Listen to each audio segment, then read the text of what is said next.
True. So, Dr. Manisha, how do we decide who needs a transplant? So उसके पहले मैं आयुर्वेदा का पूरा सहमत हूँ वो विचार से। सी मैं खुद भारतीय हूँ और I am proud of Indian system of medicine AYUSH. I am proud of provided it's use properly. So जैसा डॉक्टर संजय बताए थे, अभी आयुर्वेदा का भी मैं ब्लेम नहीं करती, ये नहीं बोलती हूँ, बट एज यू सेड थोड़ी चीजों का आयुर्वेदा में इलाज है and it should be given properly. I mean homeopathy, ayurveda, each has its own place and all that. So that was regarding that, and we should have a proper scientific analysis of all the systems of medicine before commenting on any of them, and the systems should be delivered by the experts जिनको उसके बारे में ज्ञान है।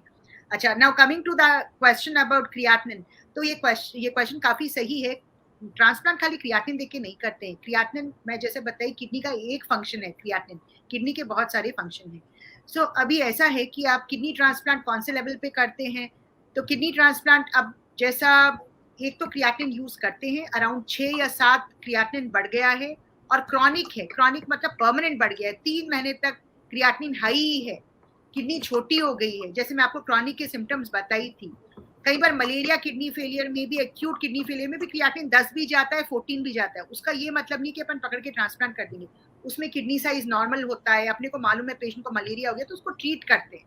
लेकिन जब confirm हो जाता है कि क्रॉनिक है, किडनी छोटी हो गई है, कई केसेस में बायोप्सी करके भी कंफर्म करते हैं, और वो कंडीशन में क्रियाटिन बढ़ा हुआ है 7-8, कट ऑफ पॉइंट 6 से 7 समझिए, तो जनरली 6 से 7 होने के बाद अपने को कोई टाइप का रीनल रिप्लेसमेंट थेरेपी करना पड़ता है। मतलब या तो आप डायलिसिस करो या किडनी ट्रांसप्लांट करो।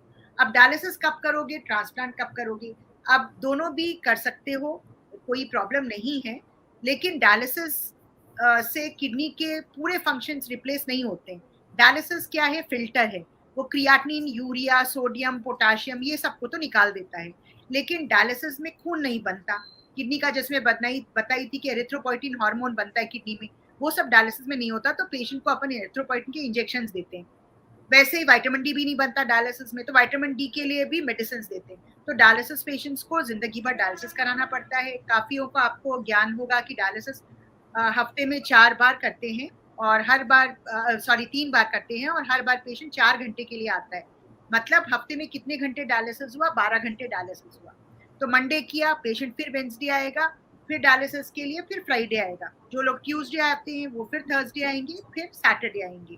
तो 3 बार किया जाता है डायलिसिस। अब कहीं बोलते हैं कि मैडम एक ही बार हफ्ते में कर लें तो बस नहीं होगा क्या, तो याद रखिए आपकी किडनी कितने घंटे काम करती है दिन में, 24 घंटे काम करती है, 24x7x365 डेज। और डायलिसिस क्या है, आर्टिफिशियल किडनी का काम कर रहा है। तो एक्चुअली तो पूरा बॉडी को अच्छा रखने के लिए 24 आवर्स डायलिसिस करना चाहिए, लेकिन 24 आवर्स डायलिसिस कोई नहीं कर सकता, पेशेंट को मशीन से लगा के नहीं रख दे सकते। सो मिनिमम डायलिसिस 12 घंटे पर वीक करते हैं, जिससे क्रियाटिनिन का लेवल थोड़ा डाउन हो जाता है, एकदम नॉर्मल नहीं होता, बट पेशेंट अपनी लाइफ आराम से जी सकता है।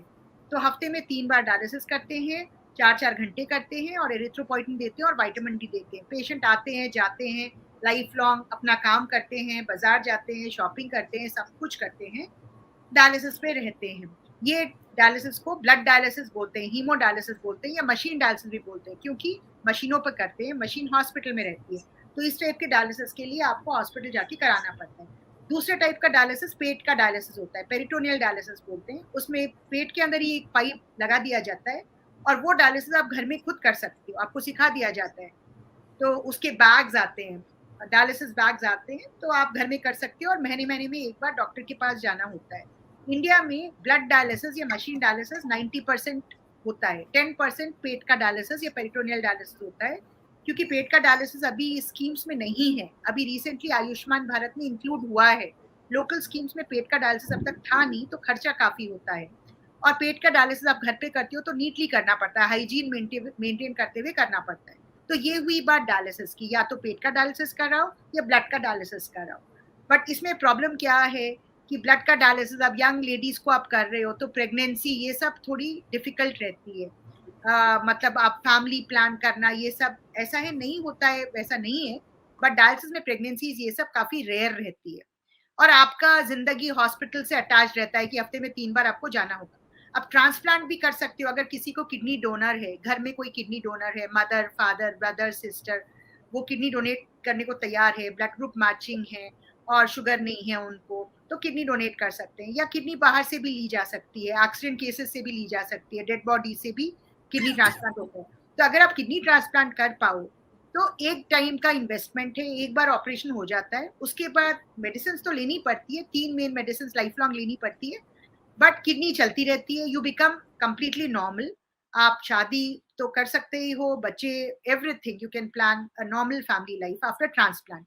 और बच्चों में ये खास तौर से इंपॉर्टेंट है क्योंकि डायलिसिस पे जो बच्चे रहते हैं उनकी ग्रोथ उतनी नहीं होती। किडनी फेलियर बच्चों में भी आता है, 1 साल के बच्चे में भी आता है, तो उनकी ग्रोथ रुक जाती है। डायलिसिस में उतनी ग्रोथ नहीं होती है, कम होती है। ट्रांसप्लांट से सब कुछ रिप्लेस कर रहे हो आप, विटामिन डी का फंक्शन आ रहा है, ब्लड का फंक्शन आ रहा है, पूरा किडनी का फिल्टर का फंक्शन रिप्लेस हो जाता है। नई किडनी डाल रहे हो आप, एक किडनी निकाल के पेशेंट में डाल रहे हो। पेशेंट की किडनी निकालते नहीं है, थर्ड किडनी लगा देते हैं।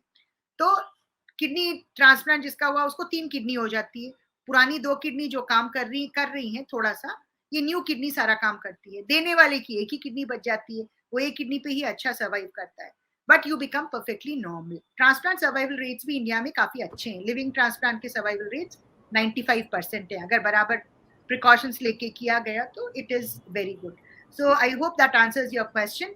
अब depending on the donor availability, donor available है तो transplant is a better option, especially younger age में transplant is a better option. अब किसी की लाइफ एक्सपेक्टेंसी ज्यादा नहीं है, कोई 80 साल का है, 75 70 ईयर्स अबव है, तो ऑब्वियसली उन लोगों को डोनर मिलना भी मुश्किल है, और उन लोगों को जनरली डायलिसिस पे they prefer to remain on dialysis rather than undergo a major surgery.